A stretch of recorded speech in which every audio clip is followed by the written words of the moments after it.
تمہیں کتنی بار کہا ہے کہ سردار حشمت کی حویلی کی لڑکیوں کا مقدر صرف گھر کی چار دیواری اور پھر ان کے شوہر کا گھر ہوتا ہے۔ تم پڑھائی کا خبط اپنے دماغ سے نکال دو ہے۔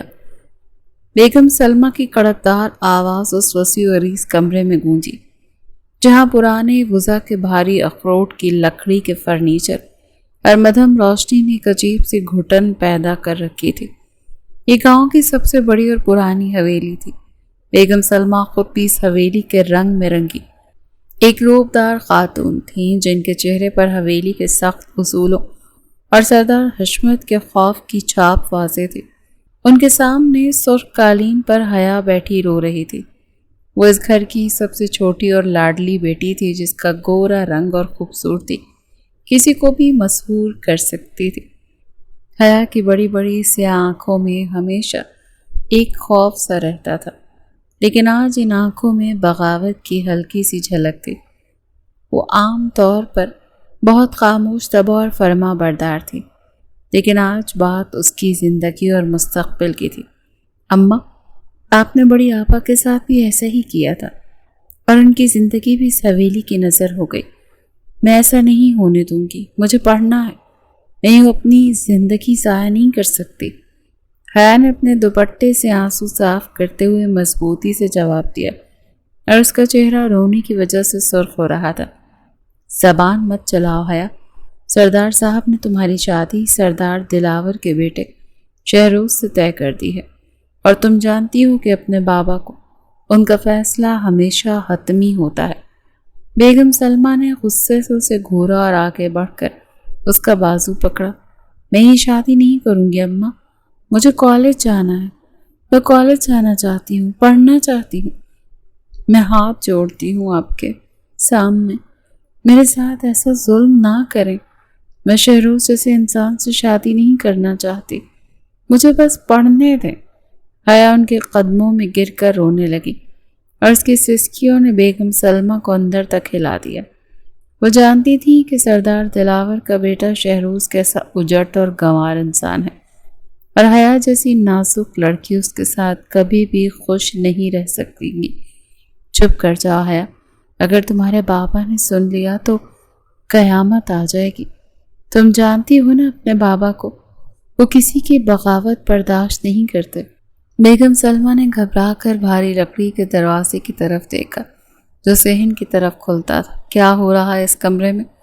اور یہ لڑکی کیوں رو رہی ہے؟ سلمہ، ایک بھاری اور گرجدار آواز پر دونوں ماں بیٹی کانپ اٹھی۔ سردار حشمت دروازے میں کھڑے تھے۔ وہ ایک دراز قد اور چوڑے شانے والے روایتی سردار تھے، جن کے سر پر بڑی سی پگڑی اور چہرے پر گھنی مونچھیں ان کے روب میں اضافہ کر رہی تھیں۔ ان کی سرخ آنکھیں ان کے غصے کی گواہی دے رہی تھیں۔ ان کے نزدیک لڑکیوں کا گھر سے نکلنا بے غیرتی کی علامت تھا، اور ان کا خاندان اپنی انا اور سرداری کو سب سے اوپر رکھتا تھا۔ کچھ نہیں سردار صاحب، بس حیا آگے پڑھنا چاہتی ہے، کالج جانے کی ضد کر رہی تھی۔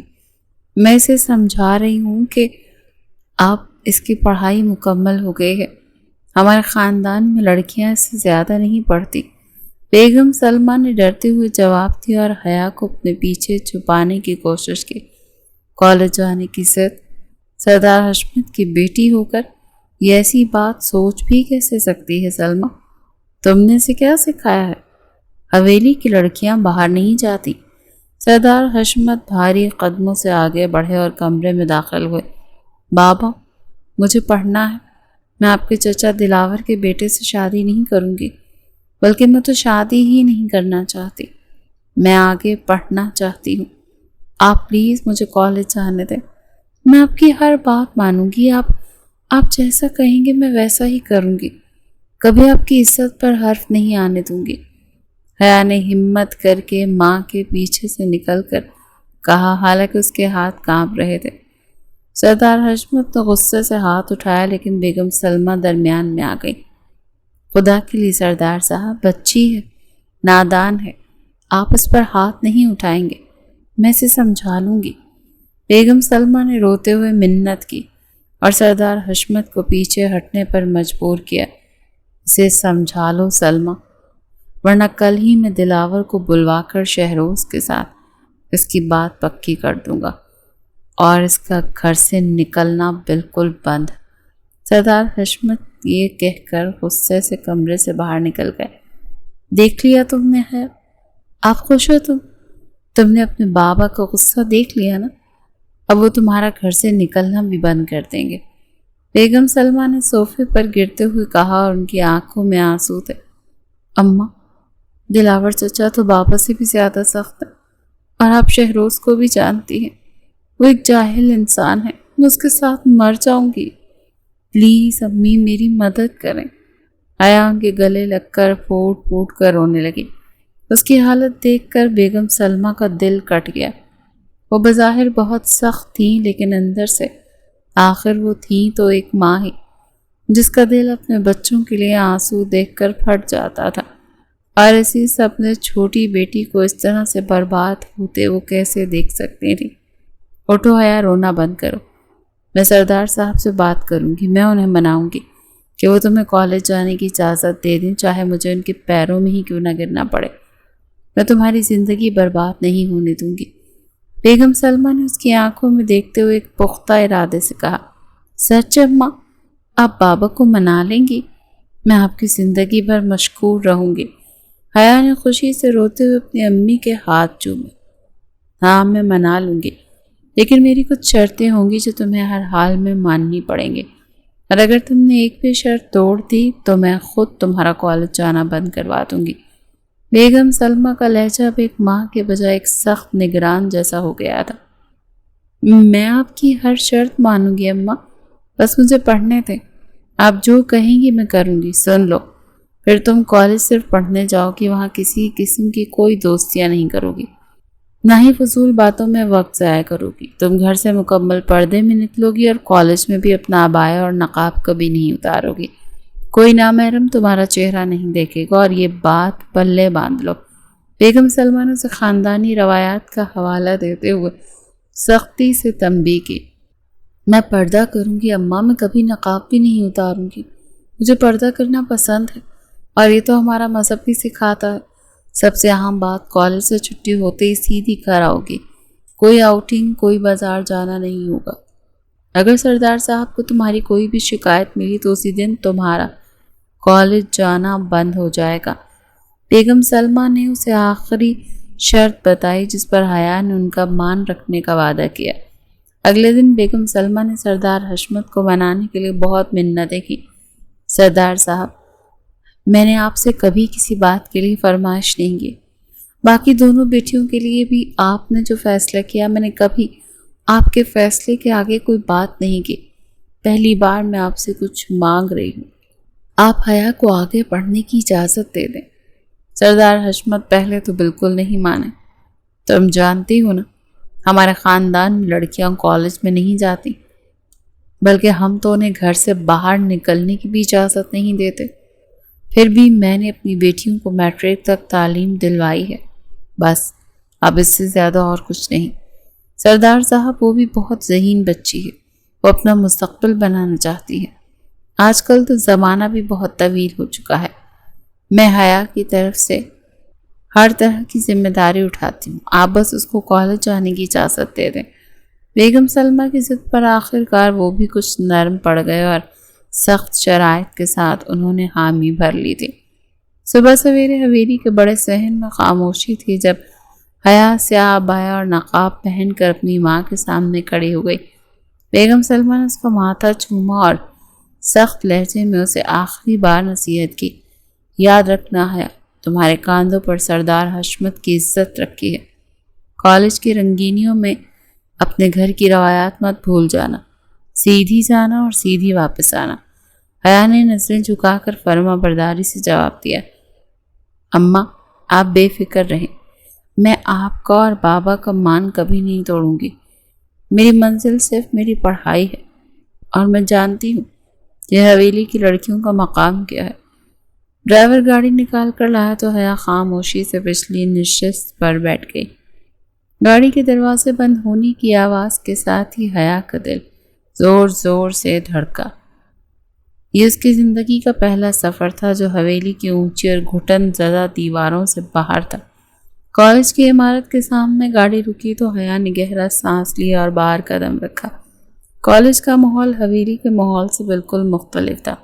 چاروں طرف روشنیاں، کھلی فضا اور لڑکیوں کی چہچہاہٹ تھی۔ حیا ہچکچاتے قدموں کے ساتھ اپنی کلاس میں پہنچی اور ایک کونے میں خاموشی سے بیٹھ گئی۔ تھوڑی دیر بعد ایک ماڈرن لڑکی اس کے پاس آ کر بیٹھ گئی جس کے بال کھلے تھے۔ السلام علیکم، میرا نام سارہ ہے اور تم شاید آج پہلی بار آئی ہو کیونکہ میں نے تمہیں پہلے تو کبھی نہیں دیکھا۔ سارہ نے مسکراتے ہوئے گرم جوشی سے کہا۔ وعلیکم السلام، میرا نام حیا ہے اور ہاں آج میرا پہلا دن ہے۔ حیا نے اپنے ہاتھوں کو عبائے کے اندر ہی رکھا اور دھیمی آواز میں جواب دے کر اپنی کتابیں میز پر سیدھی کرنے لگی۔ تم اتنا گھبرائی ہوئی کیوں لگ رہی ہو حیا؟ یہ کالج ہے، ہم سب یہاں دوست ہیں، تم ریلیکس ہو کر بیٹھو، کوئی تمہیں کچھ نہیں کہے گا۔ سارہ نے اس کی جھکی ہوئی نظروں اور سمٹے ہوئے وجود کو دیکھ کر دوستانہ انداز میں کہا۔ میں گھبرائی ہوئی نہیں ہوں، بس مجھے اس کھلے سے ماحول کی عادت نہیں ہے نا۔ ہمارے ہاں لڑکیاں اس طرح آزاد نہیں رہتی اور نہ ہی ہم کسی غیر سے زیادہ بات کرتے ہیں۔ حیا نے اپنے نقاب کو درست کرتے ہوئے سادگی سے جواب دیا۔ سارہ کو کافی حیرانگی ہوئی، یہ کس طرح کے ماحول کی بات کر رہی ہے۔ خیر ٹیچر کلاس میں آ چکی تھی۔ کلاس شروع ہوئی۔ حیا نے بڑی دلچسپی کے ساتھ لیکچر کو سنا، وہ بہت خوش تھے۔ کلاس ختم ہونے کے بعد سارہ اسے کالج کے بڑے سالن میں لے گئی جہاں لڑکیاں ٹولیوں میں بیٹھی ہنس بول رہی تھی۔ تم جانتی ہو حیا، زندگی بہت خوبصورت ہے، ہمیں اسے قید سے نکل کر جینا چاہیے۔ کل ہی میں اپنے کزنز کے ساتھ آؤٹنگ پر گئی تھی، ہم نے مل کر بہت تفریح کی اور باہر کھانا بھی کھایا۔ سارہ نے انتہائی خوشی سے اپنی پچھلی شام کا احوال سنایا۔ تمہارے کزنز تمہارے ساتھ گھومنے جاتے ہیں اور تمہارے گھر والے تمہیں کچھ نہیں کہتے؟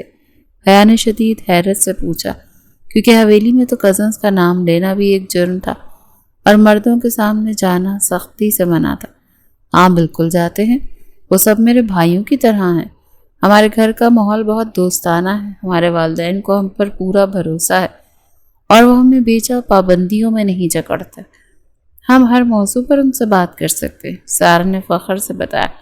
یہ سب سن کر حیا گہری سوچ میں پڑ گئی۔ اسے حویلی کے وہ سخت اصول یاد آ گئے جہاں مرد اور عورتیں ایک ہی گھر میں اجنبیوں کی طرح رہتے ہیں۔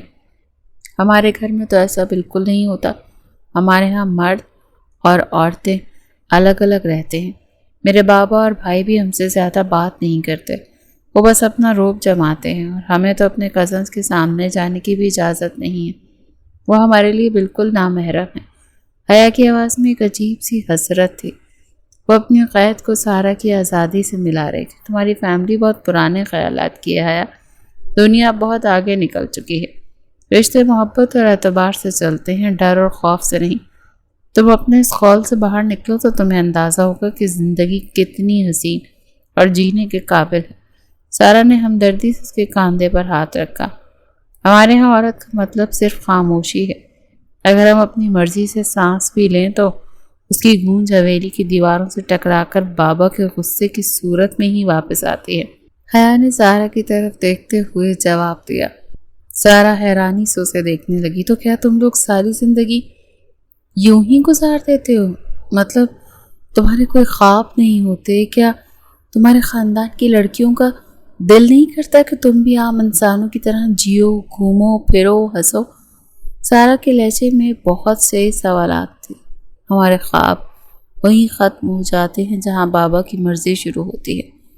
ہمارے ہاں خواب دیکھنے کی اجازت نہیں، صرف حکم ماننے کی روایت ہے۔ میری بڑی بہن نے ایک بار اپنے حق کے لیے بات کی تھی اور آج وہ ایک ایسی زندگی گزار رہی ہے جسے موت کہنا زیادہ بہتر ہے۔ بابا نے اس کی شادی بڑے تایا کے بیٹے سے کی ہے اور وہ اتنے سخت مزاج ہیں کہ انہیں ہمارے گھر بھی آنے نہیں دیتے۔ وہ تو جیسے ہی ان کے گھر میں قید ہو کے رہ گئی تھی۔ حیا کی آواز میں ایک درد تھا جو سارہ کو صاف محسوس ہو رہا تھا۔ یہ تو بہت ظلم ہے حیا، تم لوگ کیسے برداشت کرتے ہو یہ سب؟ ہمارے گھر میں تو اگر مجھے کوئی چیز پسند نہ آئے تو میں صاف بابا کو بتا دیتی ہوں اور وہ میری بات سنتے ہیں اور اسے اہمیت دیتے ہیں۔ سارہ نے بڑے فخر سے اپنے گھر کے ماحول کا بتایا۔ اہمیت دینا تو دور کی بات سارا، ہمارے ہاں تو بیٹی کی پیدائش پر بھی کوئی خاص خوشی نہیں منائی جاتی۔ بیٹی کو تو بس ایک بوجھ سمجھا جاتا ہے جسے جلدی سے جلدی خاندان کے کسی بھی لڑکے کے ساتھ مونڈ دیا جائے تاکہ جائیداد باہر نہ جائے۔ حیا کی آنکھوں میں نمی آ گئی۔ تم بہت بہادر ہو حیا، جو تم نے اس گھٹن سے نکلنے کے لیے قدم اٹھایا۔ تم نے پڑھائی کا فیصلہ کر کے بہت اچھا کیا۔ یہ کالج تمہاری زندگی بدل دے گا، تم دیکھنا۔ سارا نے اس کا ہاتھ پکڑ کر اسے حوصلہ دیا۔ میں بس پڑھنا چاہتی ہوں سارا، میں نہیں چاہتی کہ میری زندگی بھی میری ماں اور بہنوں کی طرح حویلی کے اندھیروں میں کٹ جائے، لیکن مجھے ڈر لگتا ہے کہ کہیں میرا یہ سب خواب بھی مجھ سے چھین نہ لیا جائے۔ حیا نے ارد گرد دیکھتے ہوئے کہا، جیسے اسے ڈر ہو کہ کہیں کوئی سردار حشمت کا آدمی اسے سن رہا ہوگا۔ تم ڈرو مت حیا، میں تمہارے ساتھ ہوں۔ ہم مل کر اس کالج کی زندگی کو تمہارے لیے بہت خوبصورت بنا دیں گے۔ تم بس ان پرانی اور فرسودہ سوچوں کو اپنے ذہن سے نکال دو۔ سارا نے مسکراتے ہوئے کہا، لیکن تم پردہ نہیں کرتی، سارا بھی نقاب نہیں پہنتی۔ یہ تو بری بات ہے، ہمیں پردہ کرنا چاہیے کیونکہ ہمارے مذہب اور گھر والوں کا یہی حکم ہے۔ بے پردگی تو گناہ ہے۔ حیا نے اس کے کھلے بالوں کو دیکھتے ہوئے کہا، نہیں یار، ایسا بالکل نہیں ہے۔ پردہ تو دل میں اور نظر کا ہوتا ہے۔ میری نیت صاف ہے اور میرے گھر والے مجھ پر اعتماد کرتے ہیں۔ تم دیکھنا، تم بھی ہمارے ساتھ رہ کر اس کھلی فضاؤں میں سانس لینا سیکھ جاؤ گی اور یہ دنیا تمہیں بہت اچھی لگے گی۔ سارا نے بے فکری سے ہنس کر جواب دیا۔ حیا خاموش ہو گئی، لیکن سارا کی باتوں نے اس کے ذہن میں ہلچل مچا دی تھی۔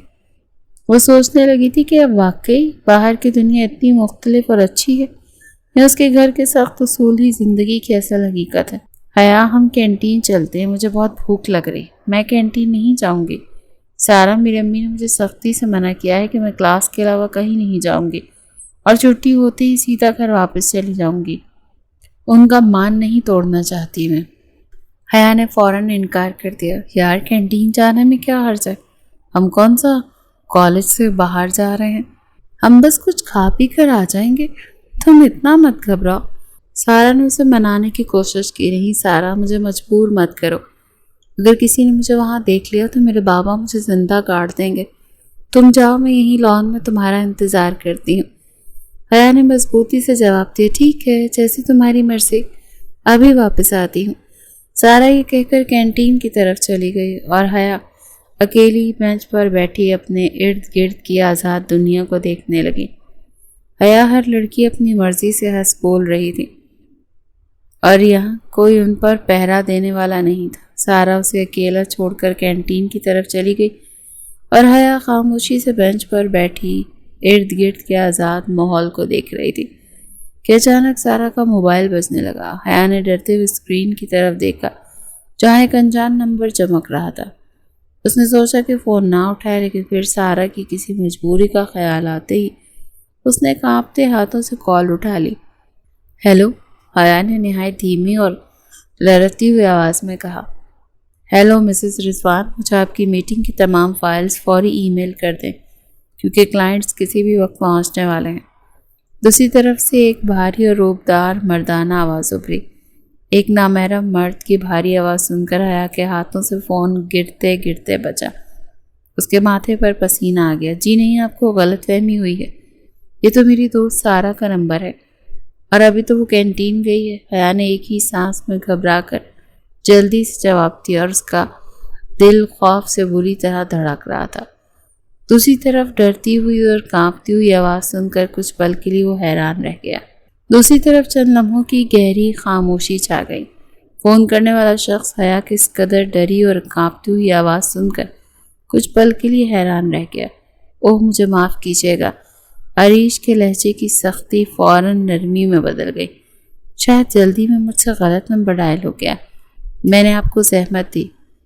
کوئی بات نہیں، حیا نے بمشکل جواب دیا اور فوراً سے کال کاٹ کر لمبی لمبی سانسیں لینے لگی۔ حویلی کی کسی لڑکی نے آج تک کسی غیر مرد سے یوں فون پر بات نہیں کی تھی اور اسے لگ رہا تھا کہ جیسے سردار حشمت نے اسے دیکھ لیا ہے۔ کچھ دیر کے بعد سارا واپس آئی تو حیا نے جلدی سے فون اس کی طرف بڑھایا۔ سارا، تمہارے فون پر کسی کا غلط نمبر سے فون آیا تھا، کوئی میٹنگ کی فائل مانگ رہا تھا۔ تم اپنا فون اپنے پاس ہی رکھا کرو، مجھے بہت ڈر لگتا ہے، اگر بابا کے کسی آدمی نے مجھے فون پر بات کرتے دیکھ لیا تو وہ میرا کالج آنا بند کر دیں گے۔ حیا نے روحانسی آواز میں شکایت کی۔ ارے بابا، کوئی غلطی سے مل گیا ہوگا، تم اتنا کیوں ڈرتی ہو جان؟ سارا نے ہنس کر فون لے لیا۔ دن گزرتے گئے اور حیا کی کالج کی روٹین بن گئی۔ ایک دن سارا کو کسی کام سے لائبریری جانا پڑا اور وہ اپنا فون پھر حیا کے پاس ہی چھوڑ گئی۔ اتفاق سے فون دوبارہ بج اٹھا اور اسکرین پر وہی نمبر آیا۔ حیا نے فوراً نمبر پہچان لیا۔ اسے لگا شاید پھر سے کوئی ضروری کام ہوگا اور انہوں نے غلط کال ملا لی ہے۔ حیا نے ڈرتے ڈرتے کال اٹھائی۔ ہیلو، السلام علیکم۔ دوسری طرف سے وہی بھاری آواز آئی۔ وعلیکم السلام۔ آپ نے پھر فون کیا ہے؟ میں نے بتایا تھا نا کہ یہ سارا کا نمبر ہے۔ حیا نے گھبراہٹ اور غصے کو ملا کر کہا، مجھے پتا ہے یہ رانگ نمبر ہے اور یہ سارا کا فون ہے۔ عریش نے بہت شائستگی سے کہا، لیکن اس دن آپ کی آواز سننے کے بعد میں وہ گھبراہٹ اور سادگی بھول نہیں سکا۔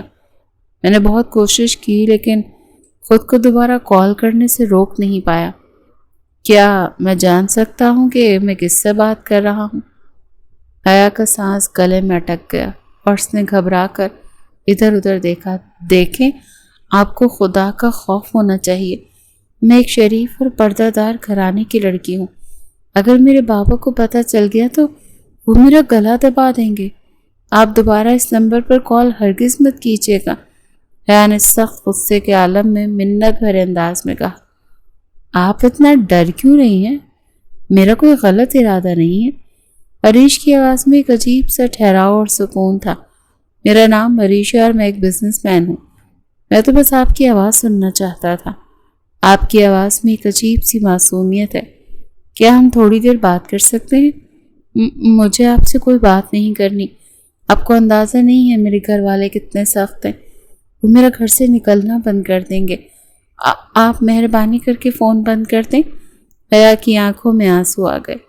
عریش کو اس کی باتوں اور روتی ہوئی آواز سے اندازہ ہو گیا کہ وہ لڑکی واقعی کسی شدید خاندانی خوف اور دباؤ کا شکار ہے۔ ٹھیک ہے، میں فون بند کر دیتا ہوں۔ آپ خدارا خود کو یوں خوف میں مت رکھیں اور وہ نہ بند کریں۔ میں پھر کبھی آپ کو تنگ نہیں کروں گا۔ اپنا خیال رکھیے گا۔ عریش نے انتہائی نرمی سے کہا اور فون کٹ گیا، لیکن حیا کے ہاتھ ابھی تک کانپ رہے تھے۔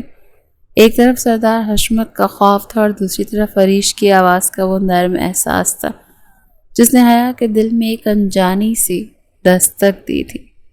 سارا کلاس میں جا چکی تھی اور حیا اکیلی بینچ پر بیٹھی اپنے نوٹس دیکھ رہی تھی جب سارا کا موبائل دوبارہ بجنے لگا۔ حیا نے اسکرین پر جگمگاتا ہوا وہی نمبر دیکھا اور اس کا دل زوروں سے دھڑکا۔ اس نے سوچا کہ فون نہ اٹھائے، لیکن مسلسل بجتی گھنٹی نے اسے مجبور کر دیا اور اس نے کانپتے ہاتھوں سے فون کان سے لگا لیا۔ ہیلو، حیا نے نہایت دھیمی اور لرزتی ہوئی آواز میں کہا، تم نے فون اٹھا لیا؟ میں تو سوچ رہا تھا حویلی کی ڈرپوک شہزادی آج بھی فون کاٹ دے گی۔ عریش کی بھاری اور شوق آواز ابھری۔ میں ڈرپوک نہیں ہوں، آپ مجھے تنگ کرنا بند کریں۔ میں نے کہا تھا نا کہ دوبارہ فون مت کیجیے گا، حیا نے غصے سے کہا، لیکن اس کی آواز میں واضح لرزش تھی۔ اگر ڈرتی نہیں ہو تو پھر آواز کیوں کانپ رہی ہے؟ عریش نے نرمی سے پوچھا۔ میری آواز تو بالکل نہیں کانپ رہی۔ آپ کو کوئی اور کام نہیں ہے کیا جو سارا دن ایک غلط نمبر پر کال کرتے رہتے ہیں؟ حیا نے جھنجھلا کر کہا۔ کام تو بہت ہے، لیکن جب سے ایک معصوم سی لڑکی کی ایک کانپتی ہوئی آواز سنی ہے نا، سارے بزنس اور میٹنگز بھول گیا ہوں۔ عریش کے لہجے میں ایک عجیب سا سحر تھا جس نے حیا کے دل کی دھڑکن بے ترتیب کر دی۔ دیکھیں، آپ باز آ جائیں، میں بابا کو بتا دوں گی۔ حیا نے اسے ڈرانے کی کوشش کی۔ بتا دو، میں تو خود چاہتا ہوں کہ آپ کے بابا سے ملوں اور کہوں کہ آپ کی بیٹی کی آواز نے مجھے پاکستان رکنے پر مجبور کر دیا ہے، عریش نے ہنس کر کہا۔ حیا کی سانس حلق میں اٹک گئی۔ خدا کے لیے ایسا کچھ مت کیجیے گا، وہ تو مجھے زندہ دیوار میں چنوا دیں گے۔ ہمارے ہاں لڑکیوں کو اونچی آواز میں سانس لینے کی بھی اجازت نہیں ہے۔ حیا کے لہجے میں سچا خوف تھا۔ عریش کی ہنسی غائب ہو گئی اور اس نے گہری سانس لی۔ تم اتنی گھٹن میں کیسے رہتی ہو؟ اب اپنا نام نہیں بتاؤ گی؟ میرا نام حیا ہے، بہت خوبصورت نام ہے، بالکل تمہاری طرح۔ عریش کی آواز مدھم ہو گئی جس سے حیا کے چہرے پر لالی چھا گئی۔ میں نے فون رکھنا ہے، سارا آ رہی ہے۔ حیا نے گھبرا کر بہانہ بنایا، جھوٹ مت بولو، میں جانتا ہوں وہ کلاس میں ہے، تم بس مجھ سے بات کرنے سے گھبرا رہی ہو، حالانکہ تمہارا بھی دل چاہ رہا ہے مجھ سے بات کرنے کو۔ عریش نے اسے چھیڑا۔ میرا دل تو بالکل نہیں چاہ رہا، آپ بہت ہی بدتمیز ہیں۔ حیا نے روحانسی ہو کر کہا۔ اگر میں بدتمیز ہوں تو تم نے میرا فون کیوں اٹھایا؟ عریش کی بات سیدھی نشانے پر لگی۔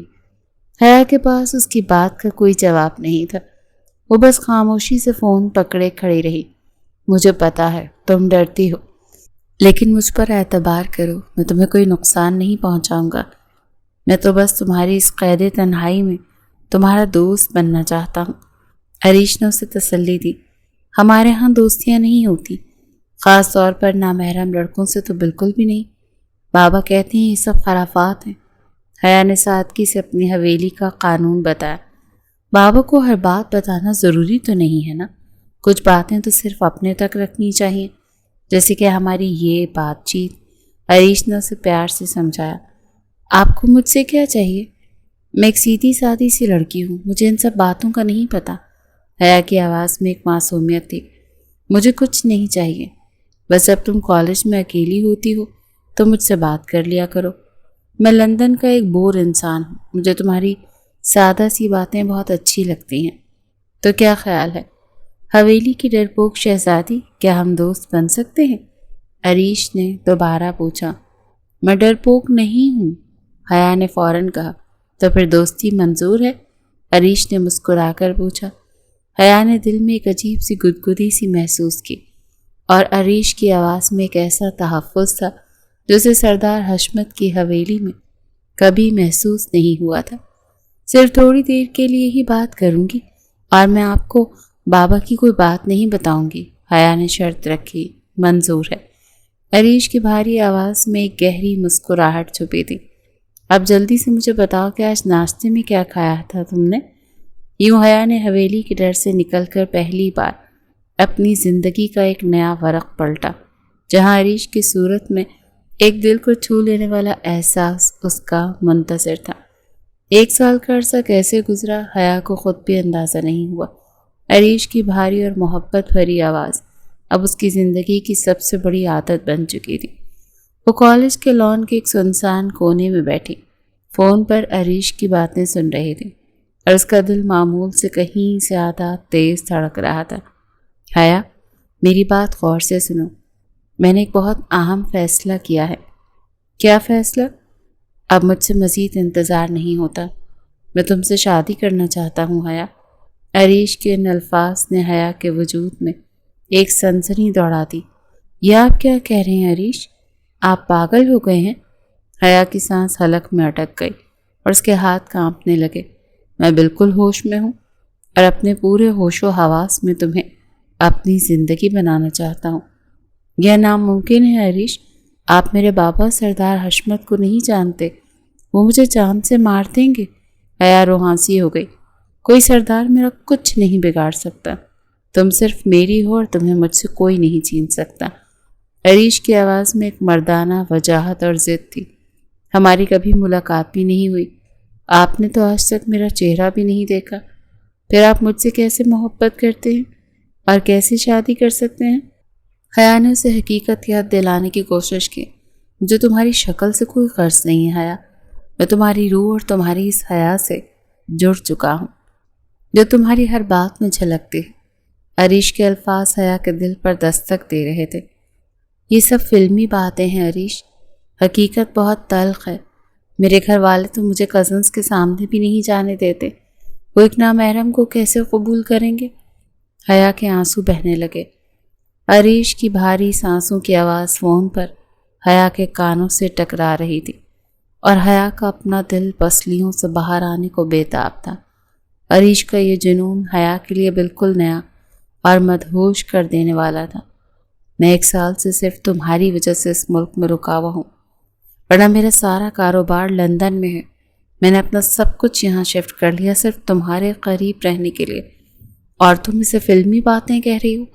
عریش نے اسے اپنے پاگل پن کا احساس دلایا تو حیا بے ساختہ رونے لگ گئی۔ اسے ایک طرف عریش کی اتنی شدید محبت محسوس ہو رہی تھی اور دوسری طرف حویلی کا خوفناک انجام نظر آ رہا تھا۔ تمہاری یہ کانپتی ہوئی سانسیں مجھے پاگل کر دیتی ہیں حیا۔ میں چاہتا ہوں کہ ابھی قید ختم ہو جائے اور تم ہمیشہ کے لیے میرے سامنے ہو۔ آپ مجھے اور مت ڈرائیں، میری تو جان نکل رہی ہے۔ حیا نے سینے پر ہاتھ رکھ کر اپنے دھڑکتے دل کو سنبھالنے کی ناکام کوشش کی۔ جان تو تم میری ہو حیا، اور اپنی جان کی حفاظت کرنا مجھے بہت اچھی طرح سے آتا ہے۔ تم بس مجھ پر بھروسہ رکھو۔ عریش کی آواز کا زہر حیا کے وجود میں اترتا جا رہا تھا۔ وہ آپ کو حویلی کے دروازے سے ہی بے عزت کر کے نکال دیں گے؟ عریش، آپ میری خاطر اپنی بے عزتی مت کروائیں، وہ بہت ظالم لوگ ہیں۔ حیا نے روتے ہوئے منت کی۔ میں تمہاری خاطر ہر بے عزتی برداشت کرنے کو تیار ہوں۔ میں اپنے والدین کو لندن سے بلا کر باقاعدہ تمہارے گھر رشتہ لے کر آؤں گا، بس تم میرا ساتھ مت چھوڑنا۔ عریش کے اٹل فیصلے نے حیا کو بے بس کر دیا۔ حیا کے دل میں ایک میٹھا سا درد اٹھا۔ عریش کی اس قدر گہری اور سچی محبت نے اس کے اندر موجود سردار حشمت کے خوف کو ایک پل کے لیے دھندلا کر دیا تھا، اور وہ خود کو مکمل طور پر عریش کی محبت کے حصار میں جکڑا ہوا محسوس کر رہی تھی۔ صبح کا وقت اور حویلی کے بڑے صحن میں خاموشی چھائی ہوئی تھی، مگر حیا کے کمرے میں آج ایک عجیب سی بے قراری تھی۔ وہ آئینے کے سامنے کھڑی اپنا سیاہ بایا درست کر رہی تھی، اور اس کے کانپتے ہاتھوں سے بار بار نقاب پھسل رہا تھا۔ آج تم کچھ زیادہ ہی خوش اور بے چین لگ رہی ہو حیا، خیریت تو ہے؟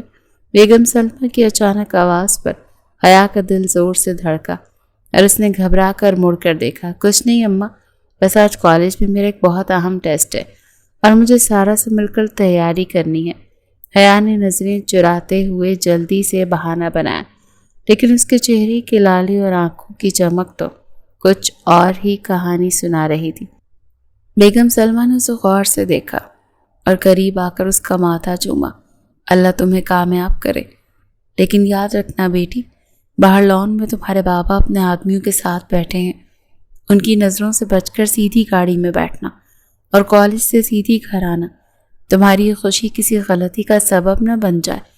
بیگم سلمہ نے اسے حویلی کے سخت اصول یاد دلائے۔ جی اماں، مجھے سب یاد ہیں، آپ فکر نہ کریں۔ حیا نے جلدی سے نقاب چہرے پر گرایا تاکہ اس کی چوری پکڑی نہ جائے۔ اس پل باہر لان سے سردار حشمت کی گرجدار آواز گونجی، جو کسی ملازم کو سختی سے ڈانٹ رہے تھے۔ حیا کا وجود تو ایک لمحے کے لیے کانپا اور وہ تیزی سے قدم اٹھاتی گاڑی کی طرف بڑھ گئی۔ کالج پہنچ کر سارا نے اسے مسکراتے ہوئے دیکھا اور اس کا ہاتھ پکڑ لیا۔ جلدی جاؤ، وہ پچھلے پارک میں تمہارا انتظار کر رہا ہے۔ میں یہاں کھڑی ہو کر پہرا دیتی ہوں تاکہ کوئی اس طرف نہ آئے۔ سارا نے اسے حوصلہ دیا۔ پارک کے سنسان اور پرسکون کونے میں خاموشی تھی۔ جب حیا کانپتے قدموں کے ساتھ وہاں پہنچی تو سامنے ایک دراز قد اور وجیح شخص کھڑا تھا، جس کی نظریں بے تابی سے اسی راستے پر جمی تھی۔ حیا نے جب اسے دیکھا تو اسے دیکھتی ہی رہ گئی۔ وہ تو ایک انتہائی ہینڈسم اور پرکشش شخصیت کا مالک تھا۔ حیا، تم آ گئی؟ مجھے تو یقین نہیں آ رہا۔ عریش کی بھاری اور سحر انگیز آواز نے حیا کے قدم وہیں جڑ دیے۔ میں بہت ڈر رہی ہوں عریش، اگر بابا کے کسی آدمی نے مجھے یہاں آپ کے ساتھ دیکھ لیا تو میری موت یقینی ہے۔ حیا کی آواز نقاب کے پیچھے سے لرزی ہوئی تھی۔ میری جان، جب تک تمہارا عریش زندہ ہے نا، کوئی سردار حشمت تمہارا بال بھی بیکا نہیں کر سکتا۔ تم بس ایک بار میری طرف دیکھو۔ عریش نے اس کے قریب آتے ہوئے ایک گہرے اور مدہوش کر دینے والے لہجے میں کہا۔ میں نظریں نہیں اٹھا سکتی عریش، مجھے شرم آ رہی ہے اور خوف بھی ہے۔ میرا دل بہت زوروں سے دھڑک رہا ہے۔ حیا نے اپنے دونوں ہاتھ آپس میں سختی سے الجھا دیے تو عریش نے ایک قدم اور آگے بڑھایا اور اس کی قربت نے حیا کے وجود میں ایک سنسنی دوڑا دی۔ تم نے یہ جو خود کو اس سیاہ چادر میں چھپا رکھا ہے نا حیا، اس نے مجھے اور بھی پاگل کر دیا ہے۔ تمہاری یہ جھکی ہوئی نگاہیں اور یہ حیا میری ساری دنیا بن چکی ہے۔ عریش کی گرم سانسوں کی تپش حیا کو اپنے قریب محسوس ہو رہی تھی، جس سے اس کا انگ انگ کانپنے لگا تھا۔ آپ نے تو میرا چہرہ بھی نہیں دیکھا، پھر یہ کیسی محبت ہے عریش؟ حیا نے بمشکل اپنے الفاظ ادا کیے اور اس کی سانسیں بے ترتیب ہونے لگیں۔ محبت چہروں کی محتاج نہیں ہوتی حیا، میں نے تمہاری روح کو سراہا ہے، تمہاری اس پاکیزگی نے مجھے اپنا غلام بنا لیا ہے۔ میں لندن کی کھلی اور آزاد فضاؤں میں رہ کر بھی تمہاری اس حیا کا دیوانہ ہو گیا ہوں۔ عریش کی آواز میں ایک ایسا جنون تھا جس نے حیا کے دل پر چھائے ہر خوف کو پگھلا دیا تھا۔ عریش، مجھے واپس جانا ہے، سارا میرا انتظار کر رہی ہوگی اور کالج کا وقت بھی ختم ہو رہا ہے۔ حیا نے پیچھے ہٹنے کی کوشش کی لیکن عریش کی مقناطیسی نگاہوں نے اسے قید کر رکھا تھا۔ اتنی جلدی تو میں تمہیں نہیں جانے دوں گا حیا۔ 1 سال تک فون پر تمہاری یہ دھڑکتی ہوئی سانسیں سنی ہیں، آج تمہیں اپنے بالکل سامنے پا کر میں اپنے حواس کھو رہا ہوں۔ عریش نے اپنا ہاتھ حیا کے کانپتے ہوئے ہاتھ کی طرف بڑھایا لیکن اسے چھوئے بغیر اپنا ہاتھ پیچھے کر لیا تاکہ وہ مزید نہ گھبرائے۔ آپ کی باتیں اور یہ قربت میرے دل کی دھڑکن کو بے قابو کر رہی ہیں عریش، مجھے جانے دیں، خدا را میری جان نکل جائے گی۔ حیا کا سینہ تیز دھڑکن کی وجہ سے تیزی سے اوپر نیچے ہو رہا تھا۔ تمہارے دل کی یہ تیز دھڑکن ہی تو میری زندگی ہے حیا۔ میں آج تم سے وعدہ کرتا ہوں کہ بہت جلد یہ نقاب میرے ہاتھوں سے ہٹے گا اور تم میری دلہن بن کر میرے گھر کی ملکہ بنو گی۔ یہ عریش کا تم سے وعدہ ہے۔ عریش کے سٹل وعدے اور اس کی گہری محبت نے حیا کے اندر ایک میٹھا سا احساس بھر دیا۔ میں آپ کا انتظار کروں گی عریش۔ حیا نے پہلی بار نظریں اٹھا کر اس کی گہری سے آنکھوں میں دیکھا جہاں صرف اور صرف اس کے لیے بے پناہ محبت جھلک رہی تھی، اور پھر وہ تیزی سے مڑ کر واپس کالج کی طرف چل پڑی۔ حویلی کے بھاری لکڑی کے دروازے سے ٹکراتی بارش کی بوندیں حیا کے دل کی دھڑکنوں کے ساتھ شور مچا رہی تھی۔ وہ ابھی کالج سے لوٹی تھی اور اس کے کانوں میں اب بھی عریش کی وہ مخملی آواز گونج رہی تھی جس میں اس نے رشتہ لانے کا وعدہ کیا تھا۔ حیا نے تیزی سے اپنے کمرے کا رخ کیا جہاں اس کی ماں بیگم سلمہ پہلے ہی سے مصلے پر بیٹھی تسبیح پڑھ رہی تھی۔ حیا کی رنگت بدلی ہوئی تھی اور اس کی آنکھوں میں ایک عجیب سی چمک تھی جسے دیکھ کر بیگم سلمہ نے تسبیح روک دی اور اسے غور سے دیکھنے لگی۔ آج بڑی جلدی میں ہو گیا اور یہ چہرہ گلاب کی طرح کیوں دمک رہا ہے؟ بیگم سلمہ نے اٹھتے ہوئے پوچھا۔ کچھ نہیں اماں، بس تھوڑی تھکن ہے۔ حیا نے نظریں جھکا کر اپنا بیگ میز پر رکھا۔ جھوٹ مت بولو، مجھ سے تمہاری آنکھیں تو کچھ اور کہہ رہی ہیں۔ سچ سچ بتاؤ، تمہیں میری قسم۔ امی، وہ بہت اچھے انسان ہیں، وہ آج اپنے والدین کے ساتھ حویلی آ رہے ہیں۔ انہوں نے مجھ سے وعدہ کیا ہے کہ وہ مجھے اس قید سے نکال کر لے جائیں گے۔ حیا نے پہلی بار اپنی ماں کے سامنے اپنے دل کا حال کھول کر رکھ دیا۔ کیا بکے جا رہی ہو؟ پاگل ہو گئی ہو کیا؟ بیگم سلمہ کے ہاتھ پاؤں ٹھنڈے ہوئے۔ تمہارے باپ سردار حشمت کی غیرت جاگ گئی تو اس لڑکے کو حویلی کی دیواروں میں دفن کر دے گا، اسے روک دو۔ اور تم نے تو مجھ سے وعدہ کیا تھا نا کہ ہماری عزت پر کبھی کوئی آنچ نہیں آنے دو گی۔ امی، میں نے ایسا کوئی کام نہیں کیا جس سے آپ کی غیرت پر حرف آئے۔ یہ سب کچھ بس ایک غلط فہمی سے شروع ہوا تھا۔ امی، میرا اس میں کوئی قصور نہیں ہے اور اب میں اسے روک نہیں سکتی۔ امی، وہ کہتا ہے کہ اسے موت سے ڈر نہیں لگتا، وہ مجھے یہاں سے لے جائے گا اور مجھے اب اس حویلی کے اندھیروں سے ڈر لگنے لگا ہے۔ میں مزید یہاں گھٹن بھرے ماحول میں نہیں رہ سکتی، میرا یہاں پر دم گھٹنے لگا ہے۔ عریش نے مجھ سے وعدہ کیا ہے کہ وہ آج ہی اپنے والدین کو ہمارے گھر بھیجے گا۔ امی، پچھلی بار کی دفعہ وہ اس بار بھی۔ امی، پچھلی بار کی دفعہ اس بار بھی۔ آپ کو سب کچھ سنبھالنا ہے۔ حیا نے شروع سے لے کر اب تک جو کچھ ہوا سب کچھ سارا قصہ اپنی ماں کو سنایا۔ اب یہ گفتگو جاری تھی کہ حویلی کے باہر گاڑیوں کے رکنے کا شور ہوا اور پھر ملازم بھاگتا ہوا آیا کہ شہر سے کچھ لوگ سردار صاحب سے ملنے آئے ہیں۔ حیا کا رنگ اڑ گیا اور وہ سلمہ بیگم کے پیچھے چھپ کر لان کی طرف بڑھنے لگی جہاں سے وہ سب کچھ دیکھ سکتی تھی۔ سردار حشمت اپنے تخت پر بیٹھے حقہ پی رہے تھے جب عریش اپنے باپ سکندر اور ماں زرین کے ساتھ اندر داخل ہوا۔ عریش کا قد و قامت اور اس کا اعتماد دیکھ کر سردار حشمت کی آنکھوں میں ناگواری کی لہر دوڑ گئی۔ سردار صاحب، میرا نام سکندر ہے اور ہم لندن سے آئے ہیں۔ لندن سے آئے ہیں؟ میں تو آپ کو نہیں پہچانتا، لیکن آپ ہمیں کس طرح سے جانتے ہیں اور یہاں تک کیسے پہنچے ہیں؟ سردار صاحب، بے شک آپ ہمیں نہیں جانتے، یہ ہماری پہلی ہی ملاقات ہے۔ دراصل یہاں پر ہم آپ کی بیٹی حیا کا ہاتھ اپنے بیٹے عریش کے لیے مانگنے آئے ہیں۔ سکندر نے نہایت سلجھے ہوئے انداز میں بات کی تھی۔ سردار حشمت نے حقے کا ایک لمبا کش لیا اور دھواں عریش کی طرف اچھالتے ہوئے بولے، لندن کے بابو، تم شاید راستہ بھول گئے ہو۔ یہاں سرداروں کی بیٹیاں باہر کے لڑکوں کو نہیں دی جاتی۔ اور تمہیں میری بیٹی کا نام کس نے بتایا؟ سردار صاحب، میں نے حیا کو کالج میں دیکھا تھا، اس کی سادگی نے میرا دل جیت لیا، میں اسے عزت سے بیاہ کر لے کے جانے آیا ہوں۔ عریش کی آواز میں ایک ایسی مردانہ وجاہت تھی کہ لان میں موجود سردار حشمت کے کارندے بھی خاموش ہو گئے۔ سردار حشمت کا غصہ اب ان کے چہرے سے آیا تھا۔ انہوں نے زور سے میز پر ہاتھ مارا اور چلائے، دلاور خان، ذرا ادھر تو آؤ، دیکھو یہ شہر کا لڑکا تمہاری بہو کا ہاتھ مانگنے آیا ہے۔ سردار کا بھائی دلاور اور اس کا بدتمیز بیٹا شہروز فوراً وہاں پہنچ گئے۔ وہ کسی کام کے سلسلے میں پہلے ہی سردار حشمت کے پاس آئے ہوئے تھے۔ شہروز نے اپنی پستول نکال کر عریش کے ماتھے پر رکھ دی۔ تیری اتنی جرت کہ تو میری منگیتر پر نظر ڈالے؟ ابھی گولی مار دوں گا تو تیرا سارا لندن یہیں دفن ہو جائے گا۔ عریش نے تو ذرا برابر بھی خوف محسوس نہیں کیا، بلکہ اس نے سکون سے پستول کی نال اپنی چھاتی پر رکھ دی اور شہروز کی آنکھوں میں آنکھیں ڈال کر بولا، گولی چلانے کے لیے جگر چاہیے شہروز، اور محبت پانے کے لیے ظرف۔ میں چوروں کی طرح اسے بھگا کر نہیں لے کر جا رہا، بلکہ عزت سے آپ کے سامنے کھڑا ہوں۔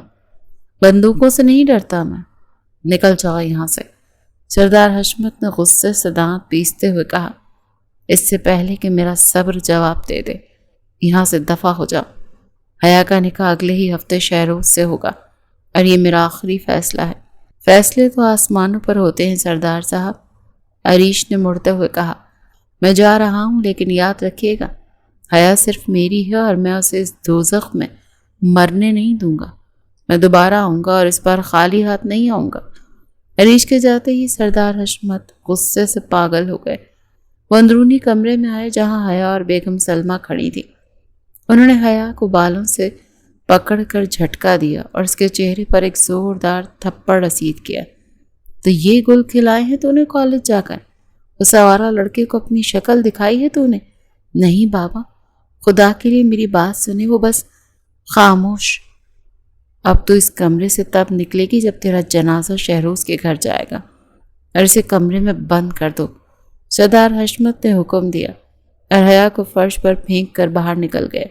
حیا اندھیرے کمرے میں اکیلی رہ گئی۔ اس کا پورا وجود درد سے ٹوٹ رہا تھا، لیکن اس کے دل میں عریش کا وہ جملہ ایک امید کی کرن بن کر چمک رہا تھا کہ حیا صرف میری ہے اور میری ہی رہے گی۔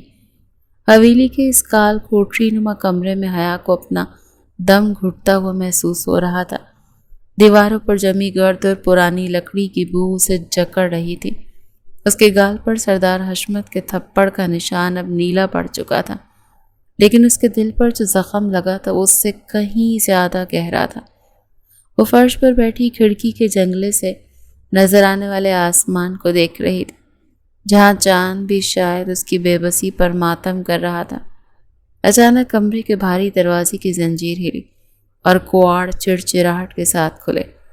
بیگم سلمہ ہاتھ میں پانی کا گلاس لیے اندر داخل ہوئیں۔ ان کا چہرہ آنسوؤں سے تر تھا اور ہاتھ لرز رہے تھے۔ حیا میری بچی، یہ پانی پی لے، تو نے صبح سے کچھ نہیں کھایا۔ بیگم سلمہ نے اس کے پاس بیٹھ کر اسے سہارا دینا چاہا۔ امی مجھے پانی نہیں، زہر لا دیں تاکہ یہ تماشا ہی ختم ہو جائے۔ حیا نے مڑ کر اپنی ماں کی بے بس آنکھوں میں دیکھا۔ کیا عریش خیریت سے وہاں چلے گئے تھے؟ اماں شہروز نے ان پر پستول تانی تھی نا، میرا دل اب بھی ڈر سے پھٹ رہا ہے۔ وہ چلے گئے تھے حیا، لیکن تو اپنی فکر کر، تیرے ابا نے فیصلہ کر لیا، وہ بھی باہر لان میں دلاور اور شہروز کے ساتھ بیٹھے کل کی نکاح کی تیاری کر رہے ہیں۔ بیگم سلمہ کی آواز رند گئی۔ کل کا نکاح؟ اماں آپ نے بابا کو روکا کیوں نہیں؟ آپ جانتی ہیں نا شہروز کیسا انسان ہے، وہ تو درندہ ہے، وہ مجھے جیتے جی مار دے گا۔ حیا نے تڑپ کر اپنی ماں کا دامن تھام لیا۔ میں کیا کروں حیا، میں ایک بے بس عورت ہوں، سردار حشمت کے سامنے میری زبان گنگ ہو جاتی ہے۔ وہ کہہ رہے ہیں کہ اس شہر کے لڑکے نے ہماری غیرت کو للکارا ہے اور اب تیری شادی جلد از جلد کریں گے۔ بیگم سلمہ نے روتے ہوئے اپنی بیٹی کو گلے سے لگا لیا۔ اس وقت باہر لان سے شہروز کے قہقہ مارنے کی آواز آئی، جو حیا کے کانوں میں سیسے کی طرح اتر رہی تھی۔ وہ جان بوجھ کر اونچی آواز میں باتیں کر رہا تھا تاکہ حیا کو سنا سکے۔ چچا جان، کل کے بعد یہ حویلی کی شہزادی میرے گھر کی باندھی ہوگی۔ میں اسے بتاؤں گا کہ شہر کے بابوؤں سے دل لگانے کا انجام کیا ہوتا ہے۔ شہروز کی آواز میں چھپی درندگی حیا کے وجود میں جھرجھری پیدا کر رہی تھی۔ حیا نے غصے اور دکھ سے مٹھیاں بھینچ لی۔ اس کا دل چاہ رہا تھا کہ وہ باہر جا کر اس شخص کا منہ نوچ لے، لیکن وہ ایک قیدی تھی جس کے پاؤں میں رسم و رواج کی زنجیریں تھیں۔ اماں میرا موبائل کہاں ہے؟ مجھے عریش سے بات کرنی ہے، وہ مجھے اس جہنم سے نکال لیں گے۔ حیا نے امید بھری نظروں سے ماں کو دیکھا۔ تیرے بابا نے تیرا کالج جانا بند کر دیا، اس کمرے سے باہر نکلنا بھی بند کر دیا، اب تیرا باہر کی دنیا سے کوئی رابطہ نہیں ہے۔ بیگم سلمہ نے اسے کڑوی حقیقت سنائی۔ حیا فرش پر گر کر سسکیاں لینے لگی۔ اسے لگ رہا تھا اس کی محبت کا چراغ اب بجھنے ہی والا ہے، لیکن عین اسی وقت اسے کمرے کے عقبی دیوار پر لگی چھوٹی سی کھڑکی سے کسی کی سیٹی بجانے کی آواز آئی۔ یہ وہی مخصوص دھن تھی جو عریش اکثر فون پر گنگنایا کرتا تھا۔ تو حیا کی سانسیں تھم گئی۔ اس نے جلدی سے اٹھ کر کھڑکی کے جنگلے کے پاس جا کر دیکھا۔ اندھیرے میں ایک سایہ نظر آیا جو دیوار کی اوٹ میں چھپا ہوا تھا۔ عریش، حیا نے دبی آواز میں پکارا۔ حیا، ہمت مت ہارنا، میں یہی ہوں۔ عریش کی بھاری اور پر اعتماد آواز نے حیا کے مردہ وجود میں جان ڈال دی۔ میں نے اپنے والدین کو محفوظ جگہ بھیج دیا ہے اور میں اب تمہیں یہاں سے نکالے بغیر نہیں جاؤں گا، چاہے مجھے یہ حویلی ہی کیوں نہ جلانی پڑے۔ عریش، آپ پاگل ہو گئے ہیں، یہاں پہرا بہت سخت ہے، آپ چلے جائیں یہاں سے۔ حیا نے خوفزدہ ہو کر کہا۔ پہرے ان کے لیے ہوتے ہیں جو ڈرتے ہیں حیا، میں کل فجر کے وقت اسی جگہ آؤں گا، تم بس تیار رہنا، اپنی ماں سے کہو وہ تمہاری مدد کریں۔ عریش نے مختصر مگر دو ٹوک الفاظ میں اپنا منصوبہ بتا دیا۔ حیا نے مڑ کر بیگم سلمہ کی طرف دیکھا، جن کی آنکھوں میں اب خوف کی جگہ ایک ماں کی ممتا اور بغاوت کی چمک آ چکی تھی۔ اماں، کیا آپ میری مدد کریں گی؟ حیا نے سوالیہ نظروں سے پوچھا۔ بیگم سلمہ نے ایک لمبی سانس لی اور حیا کے سر پر ہاتھ رکھا۔ میں نے اپنی ساری زندگی اس حویلی کے جبر میں گزاری ہے حیا، لیکن میری بچی اپنے بابا کی عزت پر کبھی حرف مت آنے دینا۔ گھر سے بھاگی ہوئی لڑکیوں کی کوئی عزت نہیں ہوتی۔ میں تمہارے بابا سے بات کروں گی، تم اس سے کہو کہ یہاں سے چلا جائے اور تمہاری بارات لانے کی تیاری کرے۔ تمہاری خوشیوں کے لیے مجھے کسی بھی حد تک گزرنا پڑے، میں گزروں گی۔ حیا کے چہرے پر 1 سال بعد پہلی بار ایک پختہ عزم کی مسکراہٹ آئی۔ اسے اب یقین ہو گیا تھا کہ محبت کی جیت ہونی ہے۔ حویلی کے بڑے سے لان میں تناؤ اور قدر زیادہ تھا کہ فضا بوجھل محسوس ہو رہی تھی۔ سردار حشمت نے غصے میں اپنا حقہ ایک طرف پٹک دیا اور دلاور کی طرف دیکھ کر گرجے کے بس بہت ہو گیا، اب مزید بحث نہیں ہوگی۔ بیگم سلمہ جب تک خاموش کھڑی تھی، قدم آگے بڑھا کر سردار کے سامنے آ کر کھڑی ہوئی۔ ان کی آنکھوں میں آج وہ پرانا خوف نہیں تھا بلکہ ایک ماں کی ممتا کی آگ تھی۔ آپ یہ کیا غضب کر رہے ہیں سردار صاحب؟ حیا کوئی بھیڑ بکری نہیں ہے جسے آپ اپنی انا کی بھینٹ چڑھا دیں۔ وہ معصوم ہے اور شیروز جیسے بدتمیز لڑکے کے ساتھ اس کی زندگی دوزخ بن جائے گی۔ بیگم سلمہ نے پہلی بار اتنی بلند آواز میں بات کی۔ خاموش ہو جاؤ سلمہ، تم ایک عورت ہو اور مردوں کے فیصلوں میں زبان درازی کرنے کی جرات مت کرو۔ میں نے زبان دے دی ہے دلاور کو، اور اب یہ رشتہ ہو کر ہی رہے گا چاہے کچھ بھی ہو جائے۔ سردار حشمت اپنی مونچھوں کو تاؤ دیتے ہوئے کہا، زبان آپ نے دی ہے، حیا نے نہیں دی۔ وہ اس رشتے سے خوش نہیں، اور وہ شہر والا لڑکا عریش، وہ تو شرافت سے رشتہ لے کر آیا تھا، آپ نے اسے ذلیل کیوں کیا؟ اس کی کیا خطا تھی؟ بیگم سلمہ نے تڑپ کر سوال کیا۔ خطا یہ تھی کہ اس نے میری حویلی کی عزت پر ہاتھ ڈالنے کی کوشش کی۔ اس کی ہمت کیسے ہوئی کہ وہ لندن سے آ کر مجھے برابری کا سبق پڑھائے؟ ہم سردار ہیں سلمہ، ہماری بیٹیاں محلوں میں رہتی ہیں اور اپنی برادری میں بیاہی جاتی ہیں۔ سردار حشمت کا لہجہ پتھر کی طرح سخت تھا۔ دلاور جب تک خاموش بیٹھا تھا وہ بھی بول پڑا، بھابھی جان، آپ شہروز کے بارے میں ایسا کیوں سوچ رہی ہیں؟ وہ میرا بیٹا ہے اور حیا کا کزن ہے، وہ اسے ملکہ بنا کر رکھے گا۔ رہی بات اس شہر کے چھوکرے کی، تو اس نے ہماری غیرت کو للکارا ہے۔ اگر بھائی جان اجازت دیں تو میں ابھی اس کا قصہ تمام کر دوں۔ آپ لوگ غیرت کے نام پر صرف خون بہانا جانتے ہیں؟ بیگم سلمہ نے دلاور کی طرف نفرت سے دیکھا۔ شہروز شرابی ہے، جواری ہے، پورا گاؤں اس کی کرتوتوں سے واقف ہے۔ کیا آپ اپنی سگی بھتیجی کو ایسے انسان کے حوالے کریں گے؟ کیا آپ کا ضمیر نہیں جاگتا؟ میرا بیٹا جیسا بھی ہے وہ سردار ہے اور اس حویلی کا وارث، دلاور نے سینہ چوڑا کر کے کہا۔ اس دوران شہر کے ایک پردایوش ہوٹل کے کمرے میں عریش اور اس کے والدین کے درمیان بھی ایک شدید بحث جاری تھی۔ سکندر صاحب کمرے میں ٹہل رہے تھے اور ان کے چہرے پر پریشانی کے آثار نمایاں تھے۔ عریش بیٹا، ہم یہاں سے واپس جا رہے ہیں۔ یہ لوگ پاگل ہیں، یہ قانون کو نہیں مانتے۔ تم نے دیکھا نہیں اس لڑکے نے تم پر پستول تان لی تھی؟ سکندر صاحب نے بیٹے کو سمجھانے کی کوشش کی۔ پاپا، میں بزدلوں کی طرح پیٹھ دکھا کر نہیں بھاگوں گا۔ میں نے حیا سے وعدہ کیا ہے اور میں اسے اس قید سے نکال کر ہی دم لوں گا۔ عریش کی آواز میں ایک عجب سا جنون تھا۔ بیٹا، سمجھنے کی کوشش کرو، وہ لڑکی ایک سردار کی بیٹی ہے۔ وہ لوگ اسے مار دیں گے لیکن کسی غیر کے حوالے نہیں کریں گے۔ زرین بیگم نے روتے ہوئے عریش کا ہاتھ تھاما۔ ہم لندن واپس چلتے ہیں، وہاں تمہارے لیے بہت اچھے رشتے مل جائیں گے۔ تم اس لڑکی کو بھول جاؤ۔ ممی، میں اسے کیسے بھول جاؤں؟ 1 سال سے میں اس کی آواز کے سہارے زندہ ہوں۔ اس کی سادگی، اس کی حیا میری زندگی بن چکی ہے۔ اگر میں نے اسے اس حال میں چھوڑ دیا تو وہ خود کو کبھی معاف نہیں کر پاؤں گا۔ عریش نے اٹل لہجے میں جواب دیا، تمہاری یہ ضد ہمیں برباد کر دے گی عریش۔ سکندر صاحب نے غصہ سے کہا، وہ لوگ طاقتور ہیں اور ان کے پاس بندوقیں ہیں، اور ہمارے پاس صرف قانون ہے جو وہاں کام نہیں آتا۔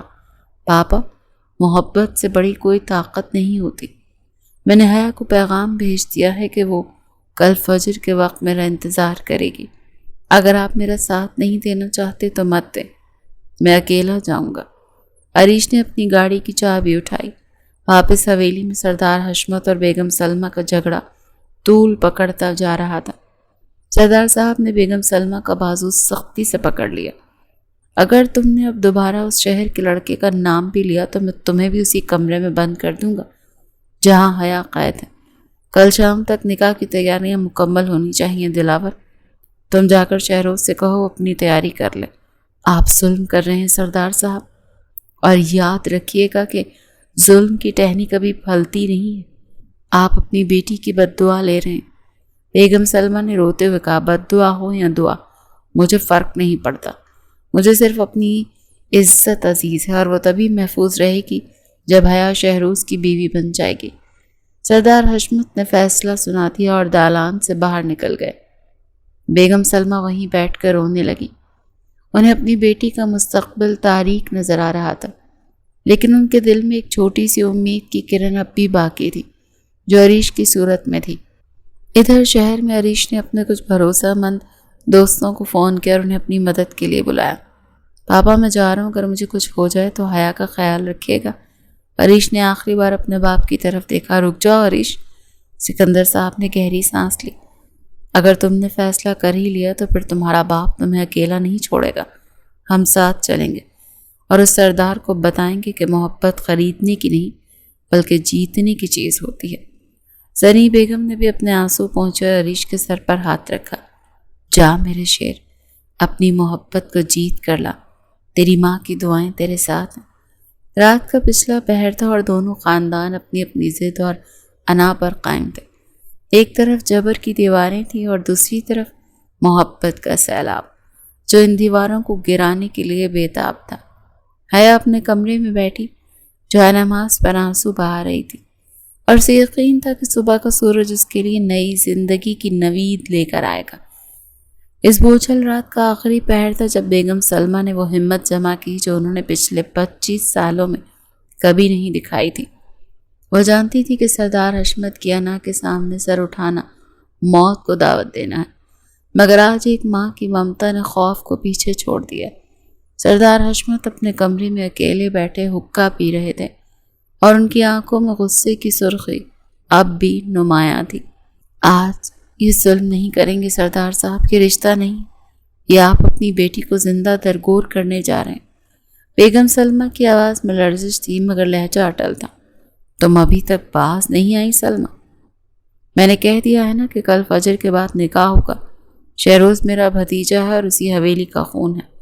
سردار حشمت نے غصے سے حقہ ایک طرف رکھا۔ خون تو حیا بھی آپ کا ہے، کیا آپ کو نظر نہیں آتا کہ شہروز اس کے لائق نہیں؟ وہ اسے کبھی عزت نہیں دے گا۔ وہ شہر والا لڑکا عریش اس کی روح کی قدر کرتا ہے۔ اس نے سب کے سامنے اپنی جان ہتھیلی پر رکھ کر رشتہ مانگا تھا۔ کیا یہ مردانگی نہیں ہے؟ بیگم سلمہ ان کی آنکھوں میں آنکھیں ڈال کر بولی۔ مردانگی بندوق کے سائے میں ہوتی ہے سلمہ، محبت کے قصوں میں نہیں۔ سردار حشمت نے گرج کر کہا، نہیں سردار صاحب، مردانگی اس میں ہے کہ اپنی بیٹی کی آنکھوں کے آنسوں کو پڑھا جائے۔ اگر کل حیا نے شہروز کے نام کا کلمہ پڑھتے وقت دم توڑ دیا تو کیا آپ کی انا آپ کو چین سے جینے دے گی؟ کیا آپ اس حویلی کے در و دیوار میں اپنی بیٹی کی سسکیوں کا سامنا کر پائیں گے؟ بیگم سلمہ نے ان کے قریب جا کر ان کا ہاتھ تھام لیا۔ سردار حشمت کی گرفت حقے پر ڈھیلی پڑ گئی۔ ان کے سخت چہرے پر پہلی بار شکست کے آثار نمودار ہوئے۔ وہ خاموشی سے بیگم سلمہ کی طرف دیکھتے رہے۔ میں آپ سے آپ کی پگڑی نہیں مانگ رہی، میں اپنی بیٹی کی زندگی کی بھیک مانگ رہی۔ وہ لڑکا عریش اسے ملکہ بنا کر رکھے گا۔ اس کی آنکھیں بتاتی ہیں کہ وہ حیا کے لیے پوری دنیا سے لڑ سکتا ہے۔ کیا آپ اپنی ضد کی خاطر اسے ایک ایسے شخص کے حوالے کریں گے جو اسے صرف ایک باندھی سمجھے؟ بیگم سلمہ کی آنکھیں چھلک پڑیں۔ کافی دیر تک کمرے میں خاموشی رہی۔ صرف سردار کی بھاری سانسوں کی آواز آ رہی تھی۔ پھر انہوں نے ایک لمبی آہ بھری۔ سلمہ، اس سے پہلے کہ میرا غصہ دوبارہ میری عقل پر پردہ ڈال دیں، اسے کہو کہ اس حویلی سے نکل جائے۔ میں اپنی بیٹی کا جنازہ نہیں دیکھ سکتا۔ سردار حشمت نے اپنا سر جھکا لیا۔ میرا بھائی کبھی بھی اس بات پر راضی نہیں ہوگا کہ حیا کا نکاح کسی اور سے ہو جائے۔ نہیں سردار صاحب، آپ اپنی بیٹی کا نکاح اپنے ہاتھوں سے کریں گے۔ آپ آج رات ہی حیا کا نکاح کر کے اسے رخصت کر دیں۔ ٹھیک ہے سلمہ، اس لڑکے کو بلاؤ، میں آج رات ہی حیا کا نکاح اس لڑکے سے کر دوں گا۔ بیگم سلمہ نے شکرانے کے آنسو پہنچے اور فوراً حیا کے پاس پہنچی۔ عریش پہلے ہی حویلی کے پچھلی دیوار کے پاس منتظر تھا۔ حیا، تمہارے بابا مان گئے؟ عریش سے کہو اپنے والدین کو لے کر آج رات ہی نکاح کی رسم ادا کی جائے گی۔ عریش خود تو وہاں پہلے سے موجود تھا۔ اس نے اپنے والدین کو بھی جلد از جلد بلا لیا۔ نکاح کے بول پڑے گئے۔ حیا نے جب 3 بار قبول ہے کہا تو اسے محسوس ہوا جیسے اس کی روح کو نئی زندگی مل گئی ہو۔ عریش نے اس کے ماتھے پر مہر محبت سب کی اور اسے اپنی گاڑی میں بٹھا کر اپنے نجی فارم ہاؤس کی طرف لے گیا جو شہر کے شور و غل سے دور ایک پرسکون جگہ تھی۔ رات گہری ہو چکی تھی اور فارم ہاؤس کے کمرے میں ہلکی مدھم روشنی پھیلی ہوئی تھی۔ حیا اپنے سرخ روسی جوڑے میں بیڈ پر بیٹھی تھی۔ اس کا دل اب بھی قابو میں نہیں آ رہا تھا۔ عریش کمرے میں داخل ہوا تو اس کی نظریں حیا کے جھکے ہوئے سراپے پر جم کر رہ گئیں۔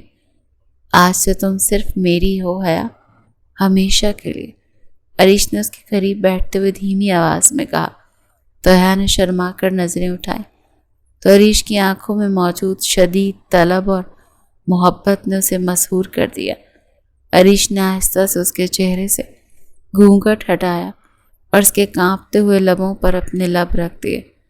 کمرے کی فضا میں ایک عجیب سی تپش اور خوشبو رچ گئی تھی۔ عریش کی قربت حیا کے لیے بالکل نئی اور مدہوش کر دینے والی تھی۔ اس نے حیا کے بالوں کو اپنی انگلیوں میں الجھایا اور اسے اپنی باہوں کے حصار میں بھینچ لیا۔ حیا نے بھی اپنی تمام تر حیا اور خوف کو بالائے طاق رکھتے ہوئے خود کو اپنے مجازی خدا کے حوالے کر دیا۔ ان کی سانسیں ایک دوسرے میں ضم ہو رہی تھیں اور یہ رات ان کی محبت کی معراج کی گواہ بن گئی تھی۔ عریش کا لمس حیا کے وجود میں آگ لگا رہا تھا۔ اسے نہایت نرمی اور شدت کے ساتھ حیا کے لباس کی گرہیں کھولی اور اسے اپنی باہوں میں اٹھا کر محبت کے ان لمحات میں گم ہو گیا جہاں صرف وہ دونوں تھے اور ان کی لامتناہی چاہت تھی۔